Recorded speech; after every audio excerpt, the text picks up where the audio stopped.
So we have the first keynote speaker, Lin Yang from, who is a professor from Princeton University. Lin is. Oh, this is, yeah. Oh, yeah.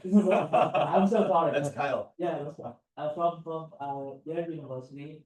So, and he is one of the first person that try to have moving into or apply what we have been building in a mobile research into quantum computing. And he can share with us some of the very things that arise from this. Thank you. Thank you. Thank you, folks, for stay and come to the workshop.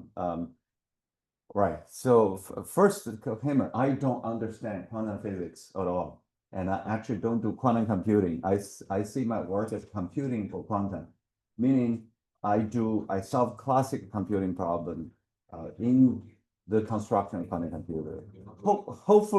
Hopefully, someone's going to finish that construction and have a real quantum computer.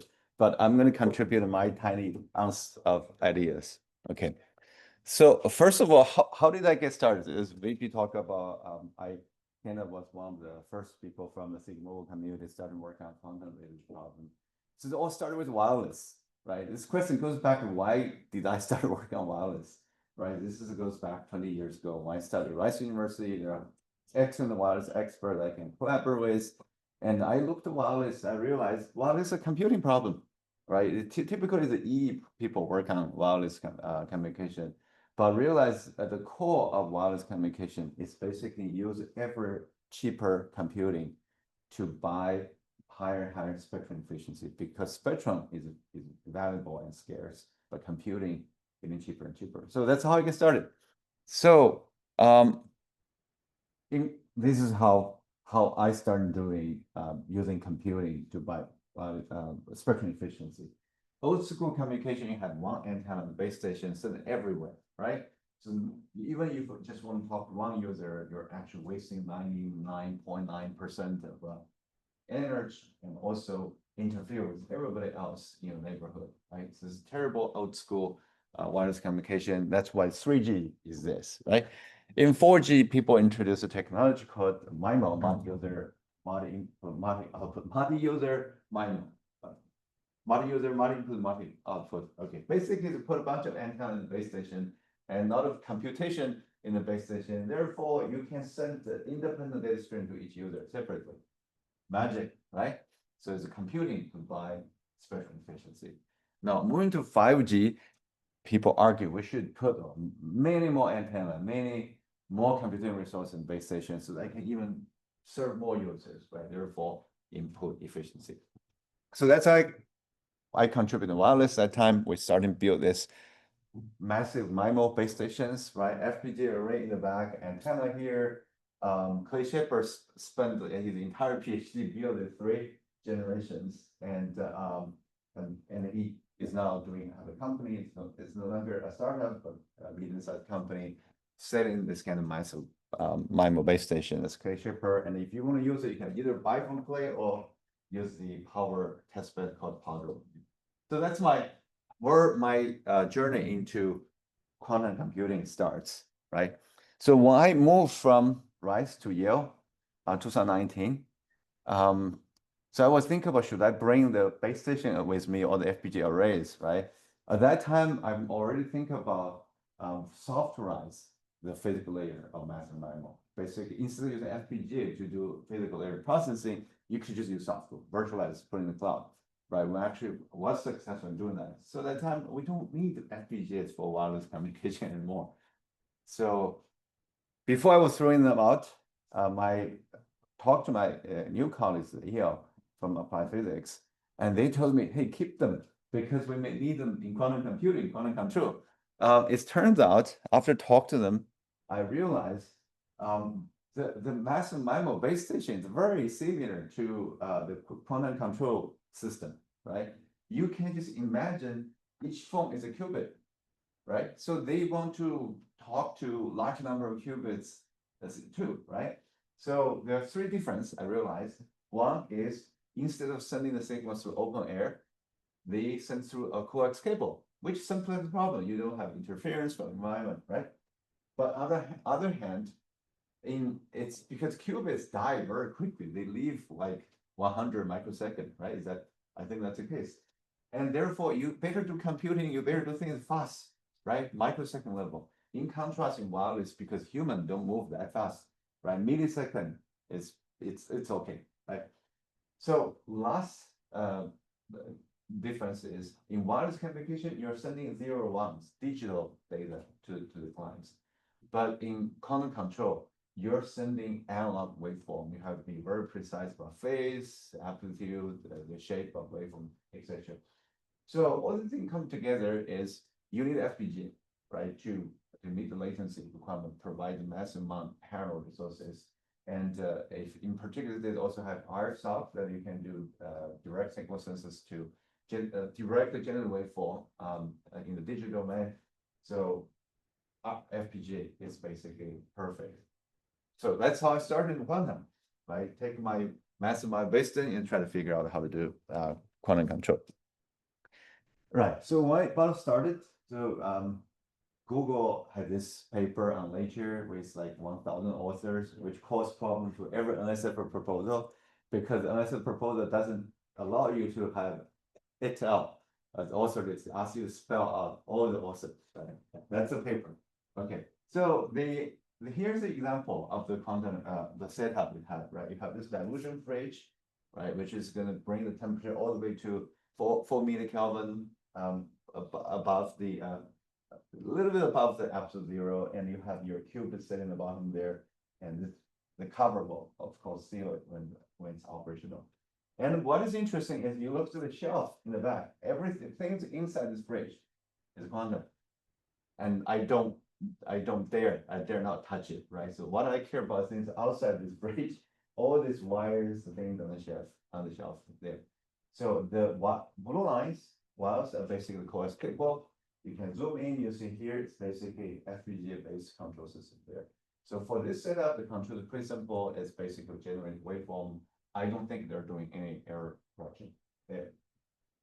So for quantum computing, if you're starting, as I start reading about quantum computing, you realize the biggest challenge is noise, because to keep anything matter in a quantum state, you basically have to put it either in a vacuum or either into very low temperature, so that to isolate from anything from the environment, right? But that is very difficult. And then the disturbance of environment, radiation from the sun, blah, blah, blah, is going to cause disturbance to the system, cause errors. So here's 2 examples. One is from my colleague Rob Zhong's lab, this cavity qubits. Basically, they have an aluminum block, and they carve the holes there in proper size, so that a microwave wave will be trapped inside. It bounce back and forth. From the particle's perspective, is you trap a certain number of photons inside, and the number of photons become the quantum states. And on the other side is from Chris Monroe's lab, which is the technology behind the company IonQ. They use trapped ion, basically atom with some electrons removed, right? What they do is they use super cold laser as a tweezer that actually can move the ions around, right? Physically moving around, and use them to do storage and computation. But in both cases, this because the state information is stored in such minuscule level, you have to keep the quantum coherence. This for superconductor circuits, you have to put into low temperature for this one vacuum.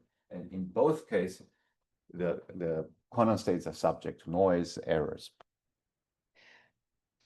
Now, at that time, even when we started, this is about 2021, 22.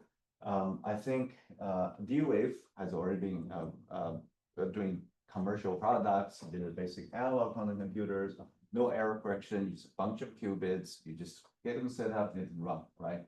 No matter what error you're gonna have, right? Hopefully you found something useful. I think Kyle's talk will probably talk about how he used D-Wave's analog quantum computer to solve some problem in wireless communication. But when we started, what is exciting is IBM's quantum computers, which is called NISQ computers. They do some error mitigation, and therefore you have only need hundreds of physical qubits, and you can do something useful, right?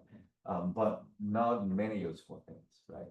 But I think since that time and now, I think the holy grail for quantum computer is basically try to build a fully error corrected fault tolerant quantum computer. So the dream is you could correct error using error correction codes, decoding fast enough, and you could just abstract the quantum operation in the gates. You can do the algorithm just like today when we do classic computer, we don't worry about error at all, where we just have a gateless architecture, we could have all the abstraction on top.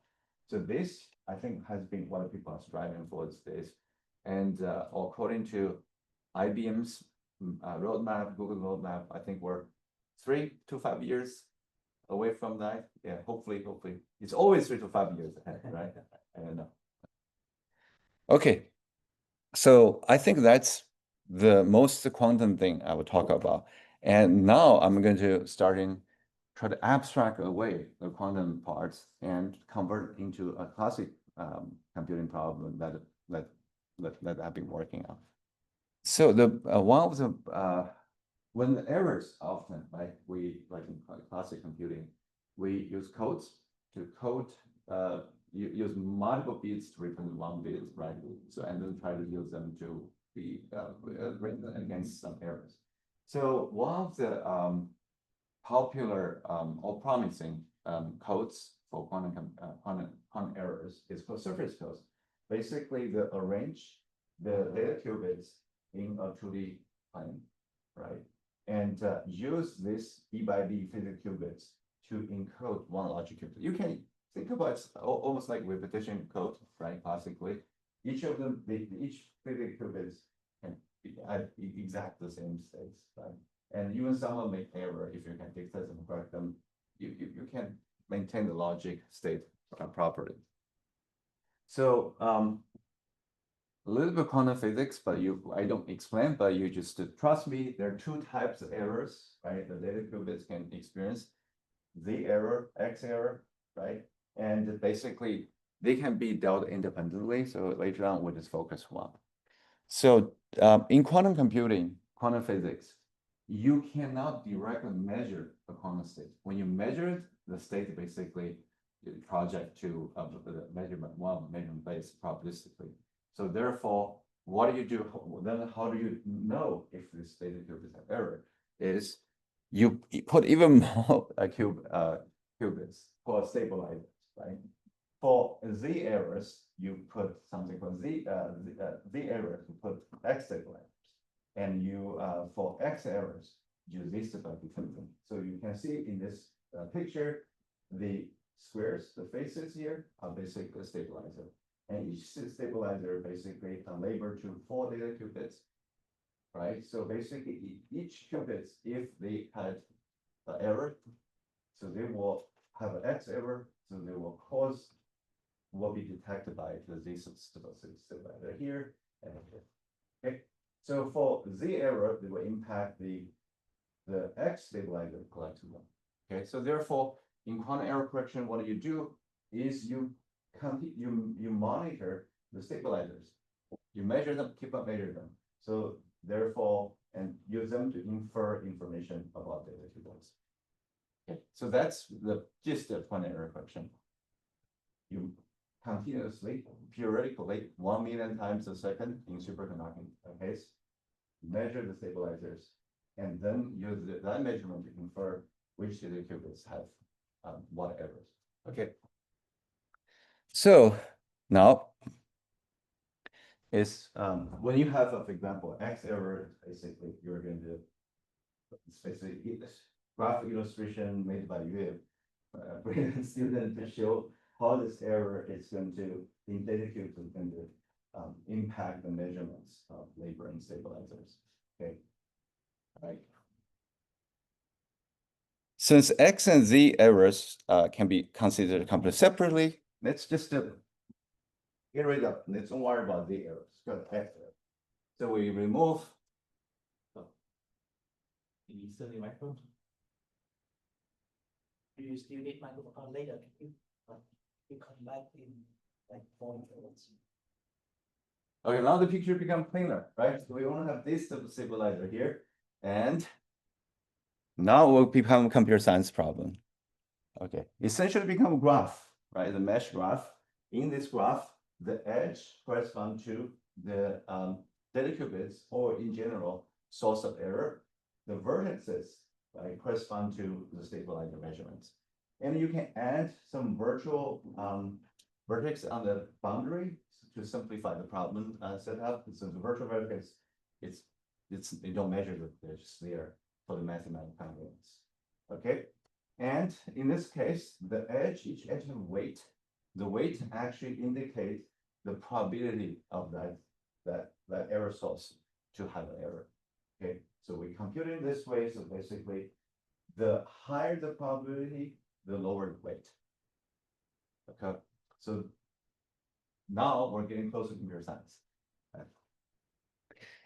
Another complication is You don't just measure one runs, right? In quantum error question, you keep on measuring them. So each runs become a 2D plan itself, and when you have time goes by, you're gonna have lots of runs. Essentially, because of measurement itself can introduce error. So there will be edge collecting the vertices from different measures that represent the stabilizer measurement error. Okay. What do we end up is a 3D graph that's growing in real time, 1 million runs per second. Okay. now the Problem we have to solve is when the measurement indicate some of the vertices a defect, that means the stabilizer indicated something happened, erroneous happened. We have to figure out the most likely errors were which edge, which data qubits, or which measurement are most likely that introduce this type of syndrome, this oscillation. Okay, that's basically quantum error correction decoding problem. okay, to decode, to design decoder, three very important requirements, all classic requirements. Number one, you have to be accurate. That means you have to correctly figure out what error happened, right? So this determines the logic error rate, which essentially is the lifetime of logic qubits. The more accurate your error correction decoder can be, the longer your logic qubits live, which is super important because the longer logic qubits that you live, you can do more computation. And you have to be fast, right? Fast have two aspects. Number one, you have to be high throughput, right? You need to be able to process 1 million runs of measurement in one second, right? In terms of circuits. So if your throughput is not enough, you're gonna have backlog of measurements and grow exponentially. The things just will fall apart quickly. And you need the low latency too, right? Throughput and latency are two orthogonal measures, order related. Latency means you need to know the result fast enough, right? So that your quantum computation can continue, in particular when your quantum circuits have conditional operations that you don't know which operation to perform until you already know what's the logic state you decode. Okay.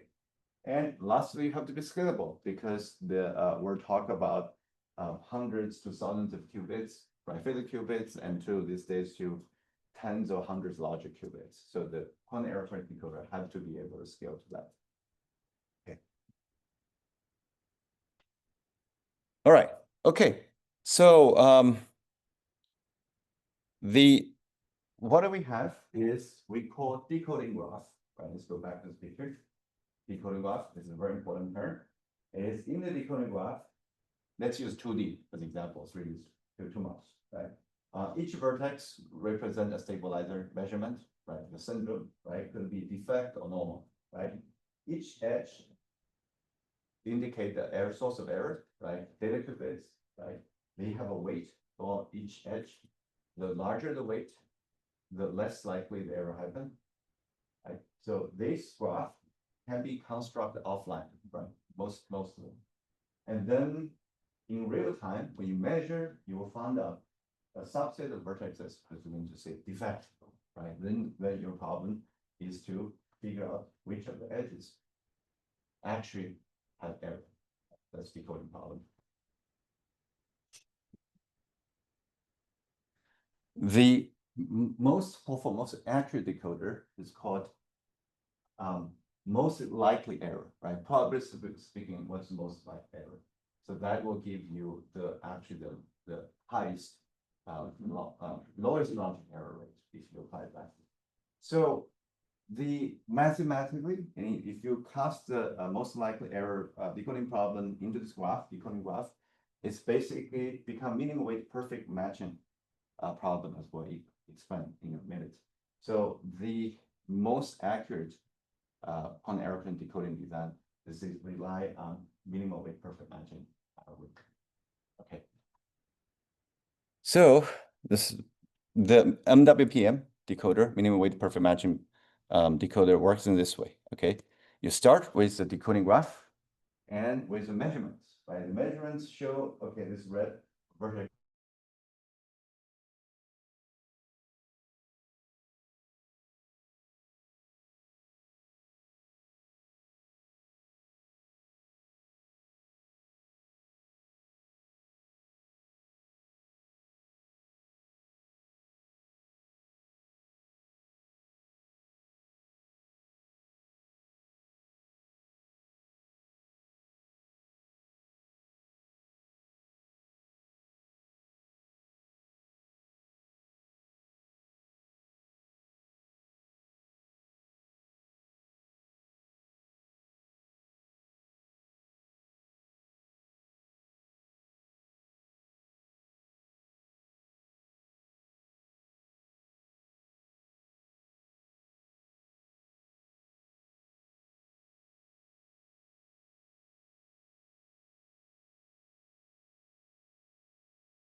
Okay.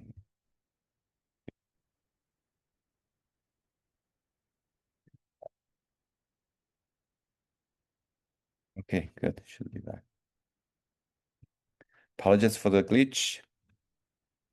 Let's continue animation. Basically, we're computing the syndrome graph, right? So we basically create a fully collected graph that weighs the defect vertices, right? Weighs the weight of each of the edge is the weight of the minimal weight path we can say on the graph. Okay. And then, of course, we also compute the weight of edge that collect on the nearest virtual vertex. And then we will have the syndrome graph, right? We started with decoding graph. Now we have syndrome graph. And this is syndrome graph. On this syndrome graph, then we run the minimum weight perfect matching solver, right? And the best algorithm, optimal algorithm is called Blossom algorithm. Okay, so the rest of the talk is completely about Blossom algorithm. And if you have not read about it, good for you, because it took me 1.5 years to only understand 50% of the paper.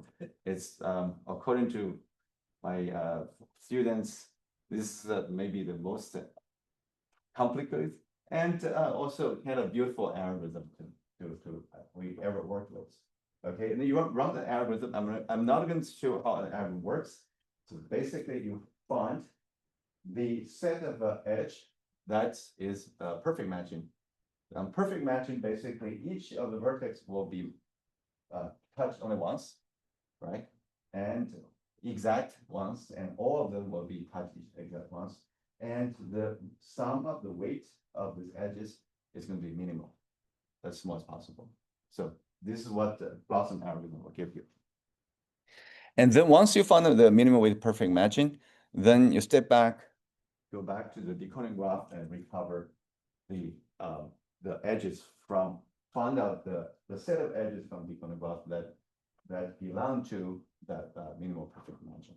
And these edges would be your diagnosis of which data cube is at error, right? So this is error, error, error, error, error here. Okay, and this would be the mostly likely error. Okay, all right. Clear so far? Now we're in completely classic computing domain. No need for quantum, think about quantum anymore, right? So let's summarize this. Right? We started with decoding graph, and we compute the syndrome graph, right? And we then solve on the syndrome graph, then MWPM problem, and then we go back to decoding graph to recover the most likely error. Okay. These two operation on the decoding graph, because the graph have a special structure, it's not fully collected. So the complexity is OV, right? V is number of vertices. Okay, any operation on decoding graph. But unfortunately, operation on the syndrome graph Is OV squared, because fully collected graph, there's so many edges, right? And even if the syndromes, the defect vertex is only subset of the vertexes, but because of the number of edges you have, so operations on the syndrome graph are expensive. So that's a pain of MWPM decoder, Right, when we started working on this problem, the community basically don't think MWPM, the decoder could be made real time, could be made work. so people essentially searching for approximation algorithm. Right, can simplify the algorithm so that they can work on decoding graph and without computer syndrome graph. Okay, that's the state of affair when we started in this field, 2021. So one of the most interesting one is called union font decoder, right? The work come from Nicolas Delfosse. I think he's INQ now, right? So, and he was at Microsoft for some time. And that paper basically has a clever algorithm, which only work on decoding graph, but sacrifice accuracy a lot. Essentially, reduce the logic lifetime of the qubit by half or more, right? But as a trade-off, you can decode very fast.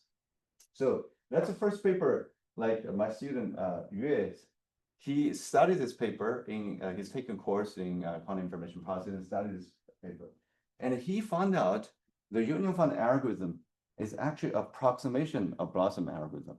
That's a very deep insight.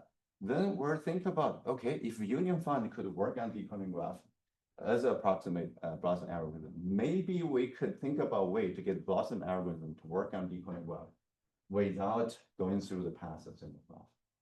That's how we get started. Okay, so can Blossom algorithm be adapted to use decoding graph? Now we have to take a little bit a deep dive into Blossom algorithm. Hopefully, in 20 minutes, you will understand 30% of the Blossom algorithm, which well, that would be my goal. Okay, it's took me 1.5 years to understand 50%. Okay, the Blossom algorithm basically start with abstract the minimal weight perfect matching problem as a linear programming problem. It's very simple, right? For each of the edge on the syndrome graph, you have integer variable x, b is edge, and x can be 0 or 1. If 0, that means it's not selecting the perfect matching. If it's 1, it's selected. Okay, and the delta v is basically the set of edge inserted into each vertex. This constraint says, basically says each vertex for each vertex, you only need only one of the edge, one and only one edge incident to it will be 1 selected, right? That's just perfect matching. And this is about minimal weight, right? You have the weight of the edge times the variable indicating whether selected. This is basically, so this is basic minimal weight perfect matching problem. Okay, this is how Blossom algorithm started. And then I think the most insightful thing from Blossom algorithm is converts ILP, integer linear programming problem, into a linear programming problem. He relaxed the range for xe from 0 to 1 to any real number between 0 and 1. Okay, but adding 2 more constraints. And he showed with 2 more constraints, this algorithm, when you solve it, you will find a solution, the minimal sum of weight is actually equivalent to the IOP version, and all the xe's will be either 0 or 1. Okay, so I cannot explain why this is true, but this is magic. With these two additional constraints, these two problems become equivalent. All right. Okay, so one of the important thing here is O, big O, the set. S is a subset of O. Basically, O is a set of subsets of the vertices that include odd number of vertices, right? That's a bit more than one, 3, 5, 7, right? So this is O, big O. Here, basic says, how it's difficult to say. So basically, it's for each of this outset, and you take any edge incident to this this outsets of vertices, and the sum of their xe should be no less than 1, right? Okay. Now, this is the starting point of Blossom algorithm. And then Blossom algorithm leverage an important thing from linear programming called duality. Means any problem, here's the original problem, you could construct the dual version for it, right? And in this is linear programming for math, right? Every constraint here will be turned into a dual variable. Any variable here will turn into a constant. This duality is basically linear programming math. Okay, so you have a dual problem, and there's important theorem from linear programming called complementary second theorem. If equality here in the constraint holds only if the prime variable is 0, right? That means the edge E cannot be selected solution unless this constraint, the equality holds here. So basically, the Blossom algorithm essentially is try to solve these two problems interactively. You work down final problem a little bit, try to adjust the value of xe, and then they also, on the other hand, take turn to adjust the dual variable without the constraints. Okay, I will go deeper later. Okay, so this is set up with the Blossom algorithm. So using linear programming, the duality of linear programming, have primal version, dual version, and try to solve them in parallel, right, interactively. Now, what we're doing essentially is leverage the special property of a decoding graph, right, and the quantum error correction decoding problem. Try to make Blossom algorithm simpler, right? So the first insight we have in the QEC decoding problem, the LP problem can be simplified, right? All the dual variables YV are non-negative. Right? You can prove this if the error probability is less than 50%, which is true these days, right? So you can simplify the Blossom algorithm. So what we have is going back to the setup here, we can change this big O, the set of big O. We can cross out this greater than 1 condition. Is basically this is a set of subsets of odd number of vertices. Okay. And the second insight is a geometric interpretation of Blossom algorithm in quantum error correction. Right? We can view, let's imagine the length of the edge and syndrome graph represents the weight, right?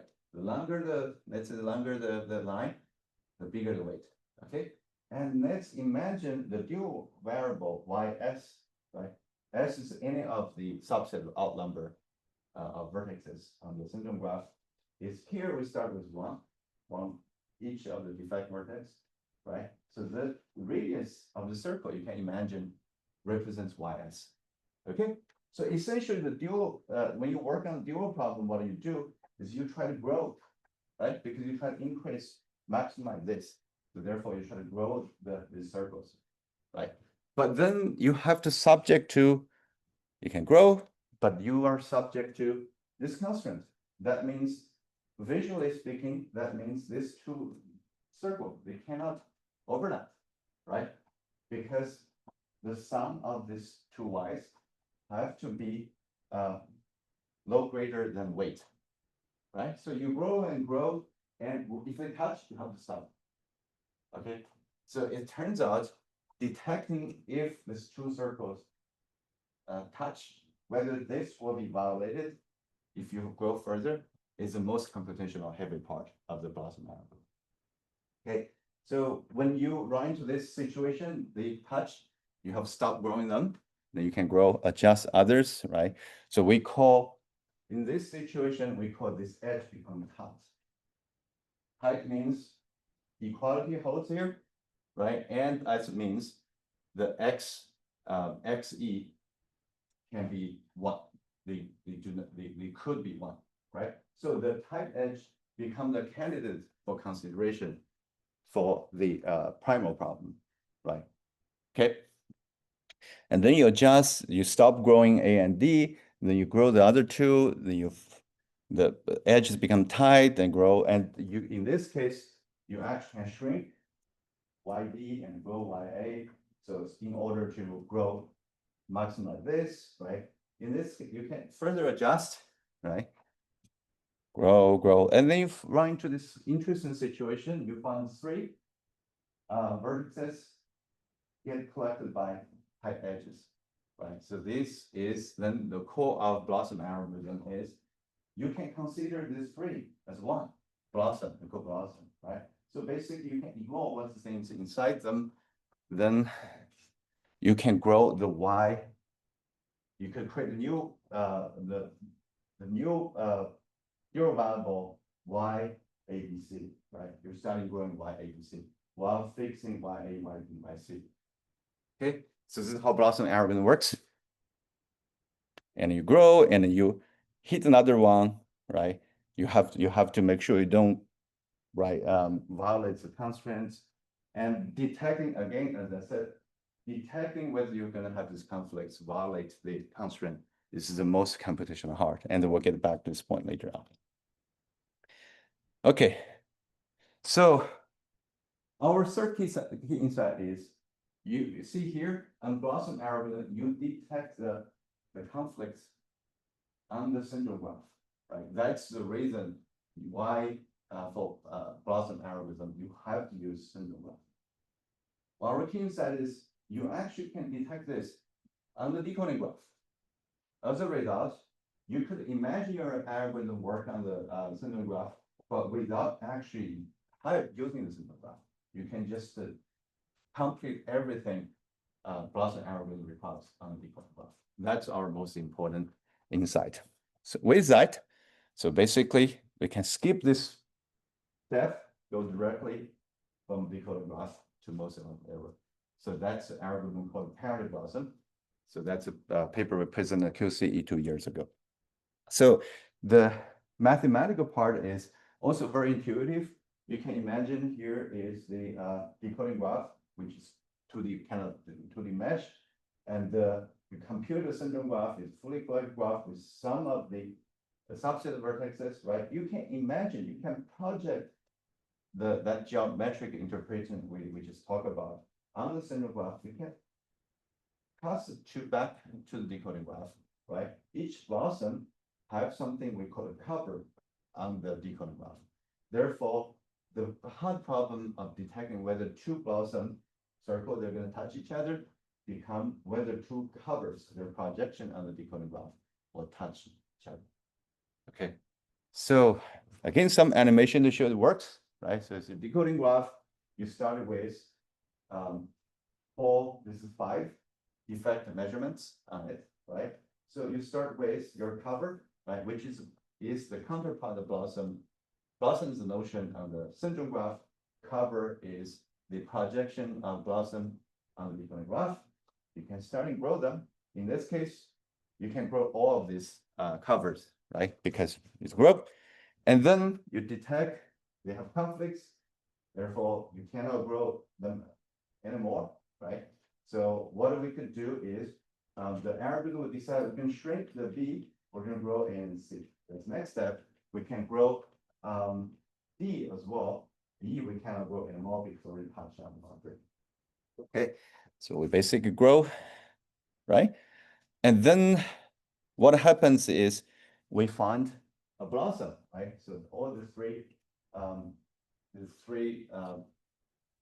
covers touch each other, so they form a new blossom, a new cover. right? We can merge them together and we can continue this operation to go and merge things. And eventually we Find which directly find the edges that should be selected in the near perfect matching, and we find the most likely patterns. Okay. So by working on the decoding graph directly, we basically is even faster than the classic, the faster known blossom library blossom 5. Here is parity blossom is our implementation.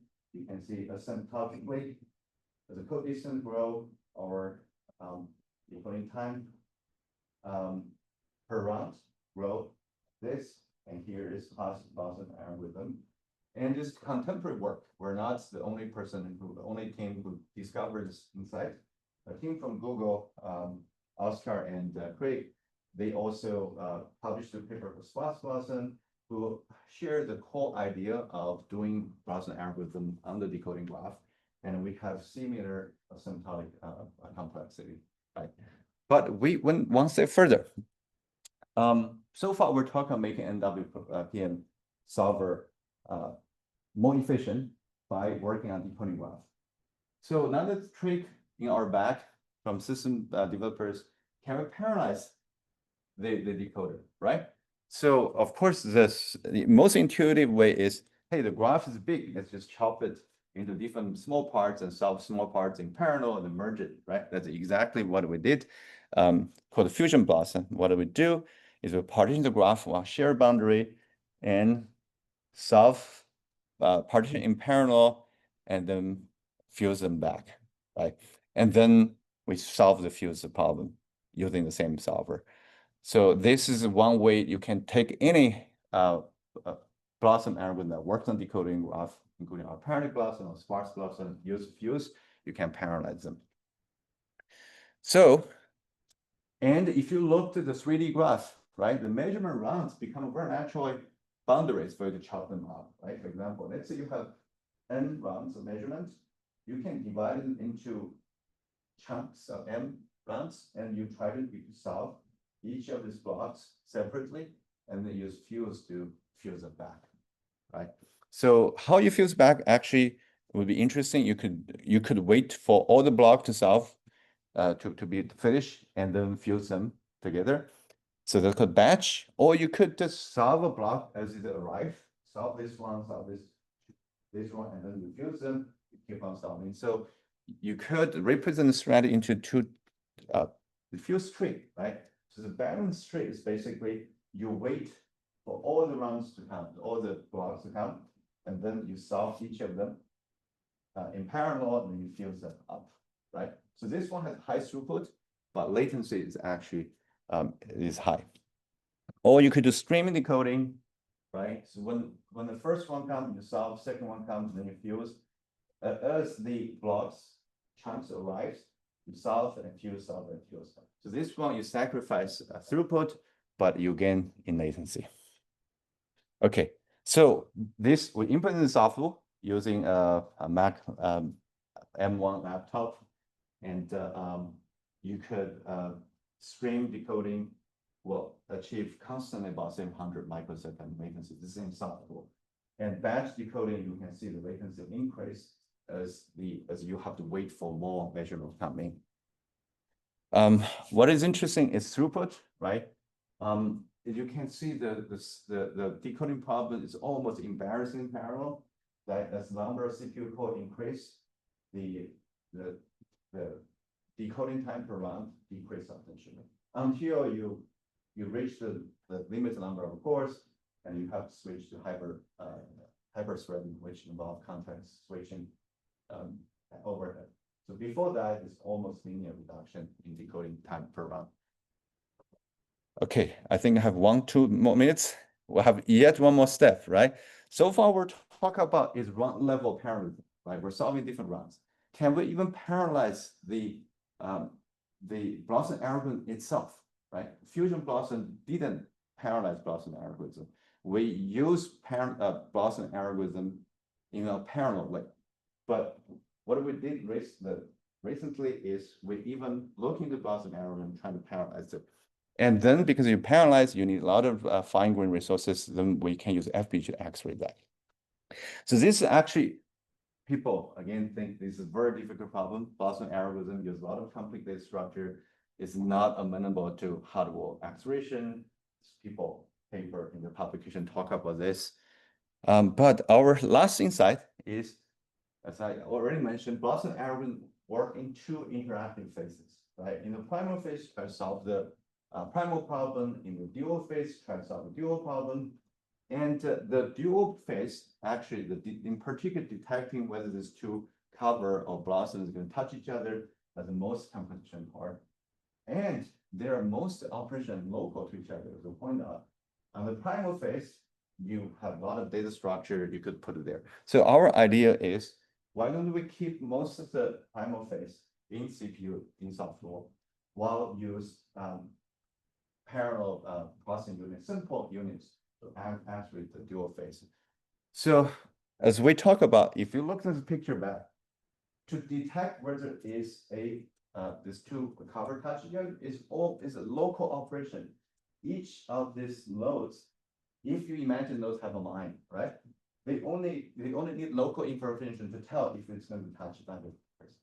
So therefore, if the idea is, if we build the processing units for each of the vertex here and organize the array in this form, that means each processing unit will be able to detect if there is a conflict obstacle locally.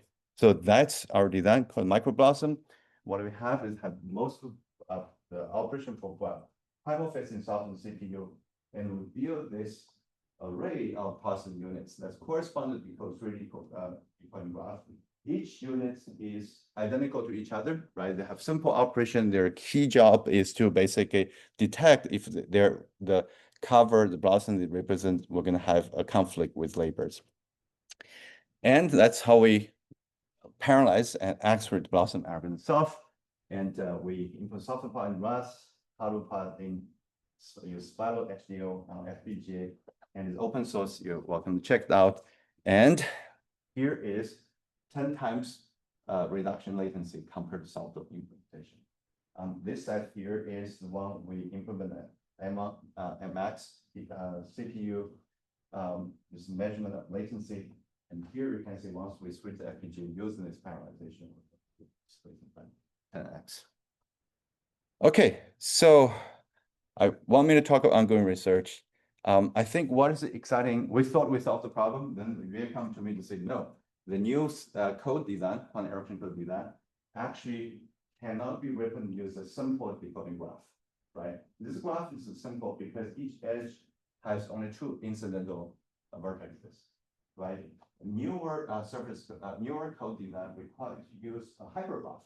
That in hypergraph, edge could have more than 2 incidental nodes. In that case, Blossom algorithm wouldn't work, right? So we end up have to generalize Blossom algorithm to work with hypergraph. Number 2 is to support dynamic circuits, right? In particular, when we use lattice surgery to implement logic operation in surface codes. Right here is a picture from Lamisa's paper. Lattice surgery is basically you take the whole surface code patch, you divide them into analyze some patch into the different logic qubits. By merge them or split them, you use them to implement logic operation using 2 logic qubits. And the challenge they pose is the decoding graph is no longer known offline, right? Because how the graph look like, whether it will be split, whether they will merge, could depend on some conditional operation that actually pose a big computation problem. Right. Finally, I think theoretically, a question we try to answer is, can micro-Boston type of fine-grained parallelism possible for all topology codes? So what we so far have done is for surface codes, but there is a code zoo, right? A quantum error correction code zoo. There are like hundreds of thousands of different codes out there. So surface codes only belong to a small family. But topology codes is a more broader category. So we're looking to, can we generalize our work so that they will work for all topology codes? Okay, that's another talk. Of course, Namisa Yue and the grad students and undergrads actually did the work. And my colleagues, Shuli Puri and Rob Shonkov, who taught me how quantum computing work, taught me what I should ignore, right? So I basically ignore 99.9% of the stuff. So I can focus on the problem I can solve. All right, okay, thank you. That's my talk. We have only time for a couple of minutes. We have only time for a couple of questions. But Lynn is gonna be around, and also we have a panel discussion. You can ask more questions during that time as well. I can start. I don't know whether I should just wait until the panel, because I have a couple of like meta questions about there. So maybe I have a lot of questions, but let's wait for the panel. Yeah, okay. So I have a high level question. So when you perform basically this is very similar to graph theory, and one of the blossom is one of the example of applying graph theory to solve quantum error correction graph problems. So from your opinion, that is the best way to do it, or if there Use AI. Right. Yeah, that's the question that I'm leading to. There's a lot of motion on combining AI, Right. To integrated AI quantum. Right. What would be the advantage of that? Right. So that's actually a debate, internal discussion we had. Namita Yue and we spent a lot of meetings talk about this. I think our conclusion is, if you can find a good algorithm, use a good algorithm, right? Like if you can get the Blossom algorithm to work for your case, go for it. But if you couldn't find a good algorithm, then AI would be a good approximation, neural network, things like that. But so far we have been lucky. We've always been able to get to kind of fix the problem limitation Blossom algorithm, generalize to solve a bigger problem. We haven't yet reached the point that we give up and go to AI. So, sorry, do you have any other questions? Yeah, very insightful talk, and I'm not familiar with quantum, but I think I can get most of the graph related part, but I have a small question about the quantum part. So I remember that in the slide when you introduced the X error and Z error, I noticed that the Z error can be connected, the edges can be connected, but the X errors are not connected. So I'm curious. It's just a visualization effect. It's the same thing. They're orthogonal to each other. They're mathematically the same. You can represent them using the quantum graph. Okay, so what is the difference between X and Z error? Yeah. Well, then we have to go to quantum physics, right? So this is basically is whether you have a bit flip or there's a phase change, right? So that's okay. Maybe not for here. I can expand the offline. Okay. Thank you. I intentionally didn't include the slides about the bracket implementation of quantum states. Okay, thank you. Hey, Cal. All right, I missed the beginning, so maybe this is going to be a dumb question. So okay, this is for quantum error correction, Right? So how often does the Blossom algorithm have to run to so you're taking a graph, a compute graph, and you're embedding it onto a cert. Okay, so that Answer question 1 million times a second. Right, we have to solve because the measurement counts 1 million measurements per second. You basically have to decode every round. Okay. You have about 1 microsecond. So 1 microsecond. Yeah. Okay, so your graphs you showed, you were under. It keep on growing. It's keep on growing. It's the yeah. Where did you start? I forget your if you go back to your next, I was wondering where you started. Are you already under 1 microsecond? Yes. I think that's a sad truth, or maybe the victory declaration is I think Namisa told me is we're enough for 20 years. What we have achieved is enough for quantum physics for the next 20 years. That's they are catching up. We software computer scientists always move faster, right? Than people work on. They're bounded by Well, the what was natural the- laws, right? What was the x-axis on your graph?